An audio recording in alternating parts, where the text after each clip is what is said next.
Pasukan Israel atau IDF melakukan pembantaian keji di Nuseirat dan menyebutnya sebagai operasi penyelamatan sandera. Rekaman penyerangan yang terjadi di Nuseirat beredar di Telegram pada Sabtu 8 Juni 2024. Perlu dicatat bahwa para tawanan dibawa dari daerah tersebut menggunakan truk bantuan oleh pasukan Israel. Sumber lokal juga melaporkan bahwa IDF yang menyamar dan mengenakan pakaian sipil juga masuk dengan kendaraan sipil. Ledakan demi ledakan hingga kepanikan warga tampak dalam rekaman. Tampak jelas pula bom-bom Israel berjatuhan. Dilaporkan pula lebih dari 47 warga Palestina tewas dan puluhan lainnya luka-luka dalam pembantaian baru yang dilakukan pasukan pendudukan Israel pada Sabtu sore di Kem Nuseirat di jalur Gaza Tengah dalam perang yang sedang berlangsung di daerah kantong tersebut yang memasuki bulan ke-9, kata Kementerian Kesehatan Gaza.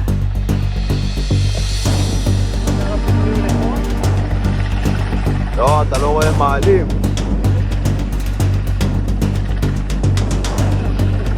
איזה עם הלבן שם? כן?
Download Tribun X sekarang, menghadirkan lokal menjadi Indonesia.